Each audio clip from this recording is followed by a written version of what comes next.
Hello and welcome. This is All You Need to Know. I'm Agam Vakil. Let's start off with the trade setup. And with the SGX Nifty trading currently marginally in the green, largely consolidation expected, and that's the kind of opening we're expecting as well, just short of the 10,500 mark.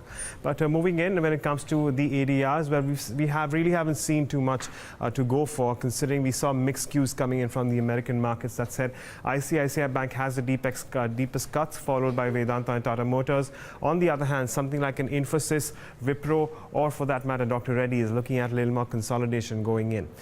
What are we keeping an eye on when it comes to some of the other, commodities? Starting off with crude, as you can see, again, some amount of consolidation, considering we are looking at an uptick of just about 1%. Coming down to metals too, the picture isn't very different. So when you consider something like a gold or a silver, again, we have seen very little change in, the prices. Aluminium and copper, along with zinc, looking at some amount of, traction. Nickel, of course, is looking at some amount of weakness, and aluminium in this case is looking at about a 2% gain. But once again, consolidation continues after the substantial moves that we've seen in the metals. But moving in, let's also take a look at how institutions have done last Friday. So, well, FIIs have actually withdrawn about another 1,000 crores. On the other hand, DIIs have allowed back in another little over 1,100 crores. On a month-to-date basis, we have FIIs withdraw nearly $1 billion. On the other hand, DIIs have actually put in around a little over 7,700 crores. Let's also take a look at how the broader markets have done. As you can see, broader markets moving largely in line, if not underperforming the benchmarks last Friday. Also, the other thing that we'll be watching out for, of course, is the WIX. But again, as we really haven't seen too much change there, and this is likely to fall further should we see the Nifty at least open, just marginally in the green. We did see a lot of weakness in the Nifty PSU Bank and the Nifty Auto Index. These are the two reasons why we saw some weakness in broader markets. But when it comes to the benchmarks too, considering the fact that we saw the Nifty fall by as much as nearly 93 points, a lot of that was on account of Reliance Industries, ICICI Bank, Larsen & Toubro, and SBI, all heavyweights. On the other hand, we did see some, buoyancy coming in stocks such as Infosys and Kotak Mahindra Bank, but not too much to speak for. And overall, there has been some amount of weakness. But that's as far as your cues from the cash markets go. Coming down to the futures and options space as well, when you consider how we've seen the traction in the Nifty futures, very little change in open interest. Do remember, we are in expiry week right now, which is why there won't be too much where we'll see with respect to February futures. But when it comes to the Nifty Bank futures, we have started seeing some amount of unwinding. Of course, the index also moved up by as much as nearly 1%, or rather declined by as much as 1%. As I mentioned earlier, we've seen the WIX consolidate largely, but should we see the Nifty open in the green, we could see this number fall. Put call ratio currently standing at around 1.07, and in terms of changes in open interest, what we've also seen is a little more writing in the 10,500 and the 10,600 calls. Moving in, we have Fortis Healthcare, which has seen so much volatility recently, moved down by as much as 4%, also into the F&O band. But we're also tracking cues from Torrent Pharma, where, across all series, we did see fresh longs coming in, and some weakness coming in from Motherson Sumi, where the stock declined by as much as nearly 4%. And across series, we have seen fresh shorts building in. So watch out for these two counters, as well as, of course, the index as we move into trade today. Stock of the day is Religare Enterprises. Now, the company has formed a new board and has inducted 3 new board members. The announcements come closely after the resignation of the Malvinder brothers, the promoter of the company. And the new board is formed to ensure highest levelist corporate governance along with an effective management. Separately, the company is also planning to raise funds to the tune of around 1,200 crore, which will be both through a mix of equity as well as debt. The board has delegated a separate share allotment committee to decide upon the mix of this equity as well as debt, and the meet will be today, will be held today to decide upon the value for each of them. And the fundraising is to bolster capital and investment in units. Apart from that, now please do remember that the stock has been in focus past 10 odd session and has clocked the longest winning streak that we've seen since November 2007. the company has been under fire and been under scrutiny from regulators for diversion and large non-performing assets. With that, let's toss it over to Shraddha for other stock updates. Well, yes, thank you, Nikki. So, amongst the stocks that we're tracking in trade today are Dalmia Bharat and Binani Industries.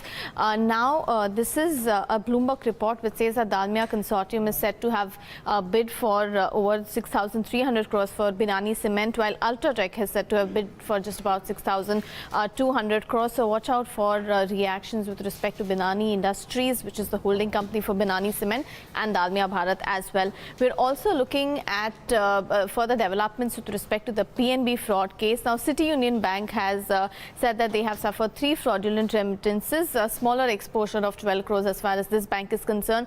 But as far as UCO Bank is concerned, they have admitted to an exposure of 2,600 crores. So let's see how these banks react. You could see some negative reaction on UCO Bank.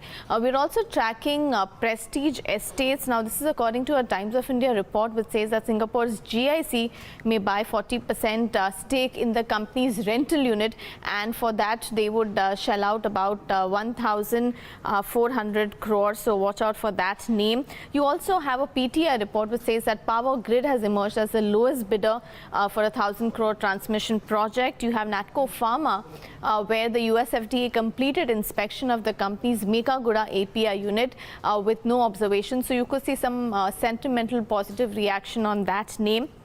And last, we're tracking PVR, where the company has said that they have amicably resolved the dispute with Elan Group that they had over multiplex development in Gurugram. There were some issues with respect to that case, so that has been solved. So that's another stock that you need to track and trade today. So Tata Steel, as we understand it, is now leading the bidding for Bhushan Steel as well as Bhushan Power and Steel, and is likely to be the company that backs both these companies.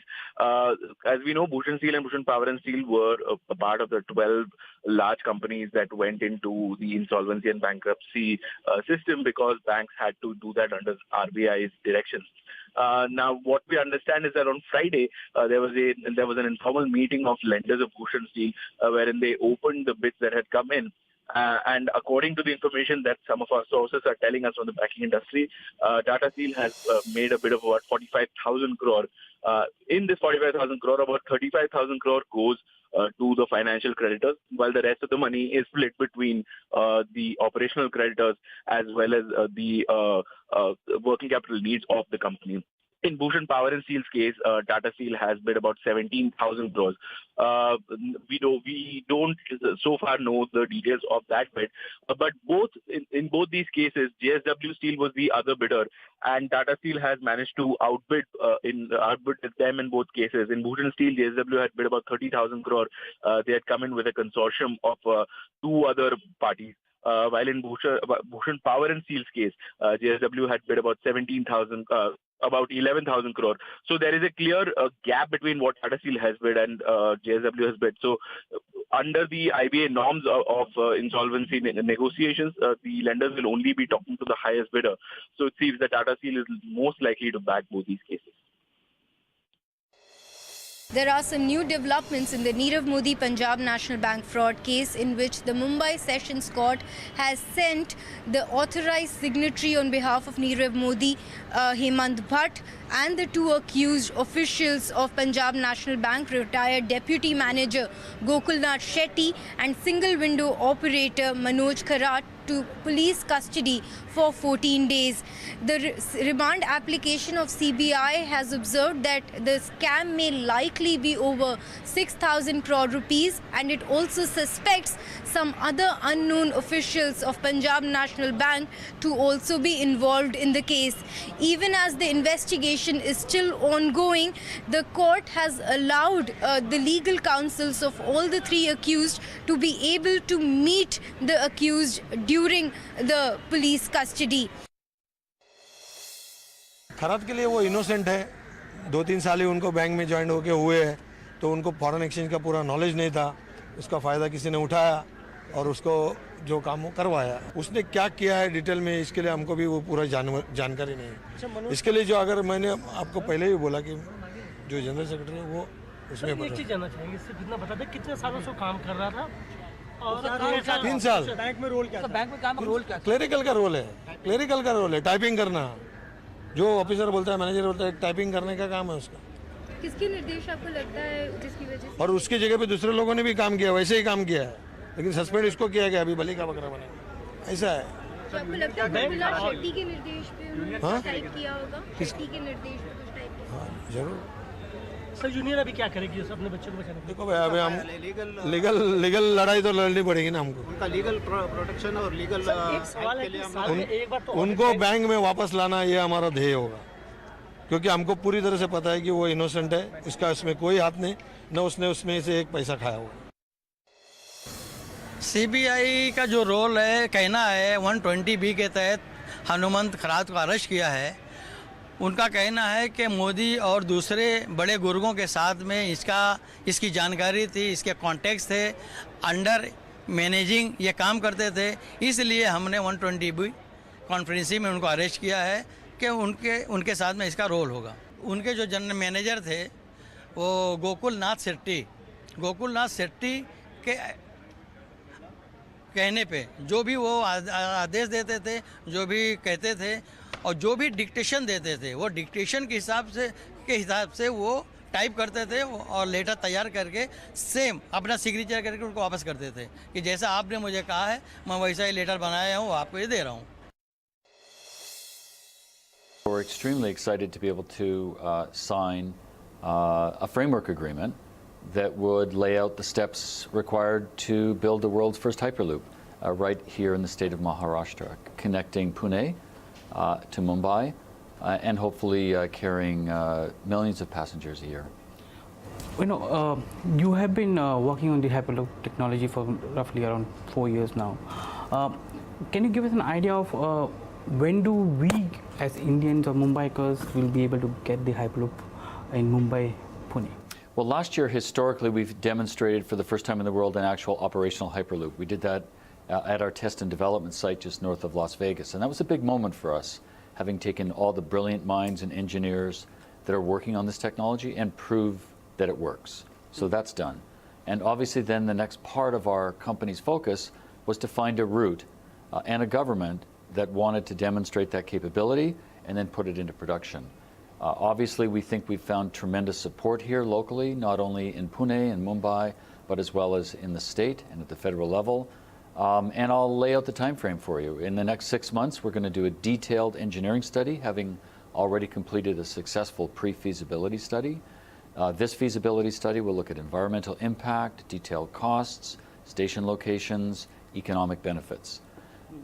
Expecting that that will be acceptable, then we'll describe the formation of a public-private partnership, the funding of that project, and begin the first of the parts of that route along the corridor, and then that could occur by 2021. So the government will have a stake in the Hyperloop company, which will be... No, this will be a public-private partnership. The formation of that, the funding of that will be determined at the end of this next phase of the feasibility study. So we expect to have the answer to that question in 6 months. But the entire framework agreement that we have signed takes us all the way out through the 6-month study, through the procurement vehicle, through the construction of the test and demonstration part, and then the full 140 kilometer corridor.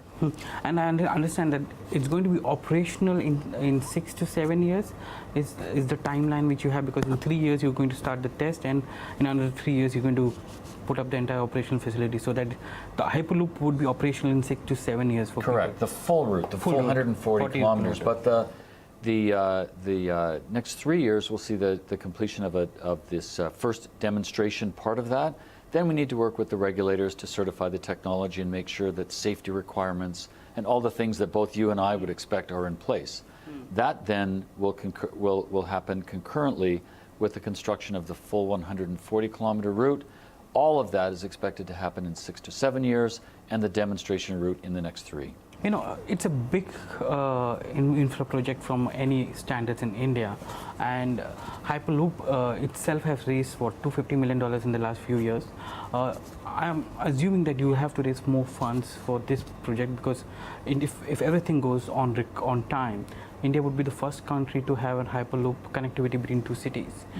In that sense, what is the fundraising you would need from India, and how would you do it? Are you looking at private investors in, or is it going to be only debt, and where does the government's role come in here? So this project would be independently funded.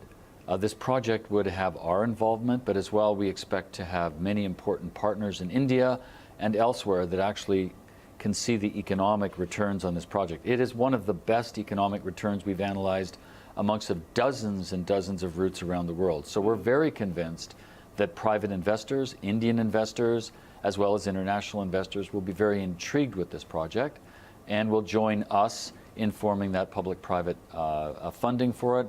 And then along with the government, who have been so helpful, giving us their resources, their time, providing us with a right-of-way that does not require us to go and acquire other land, but follows generally the current road corridor. Which is the Pune-Mumbai Express corridor. Correct. So because we're a very small footprint, we require much less land than other modes of transport. For example, like high-speed rail, where you need a very large amount of land, and typically you need to move people from their businesses or houses. We won't need to do that in this case, so therefore construction can happen more quickly, the costs are lower, we make much less impact on disruption of people's lives, we have an all-electric green technology, it makes no noise. I think we're obviously very excited because it has so many benefits for the citizens in Maharashtra and those that would choose to live and work anywhere between Pune and Mumbai. Well, in the latest escalation of trade tensions between the world's top two economies, China has threatened retaliation after the Trump administration in the US received a green light to impose steep tariffs on aluminium and steel imports.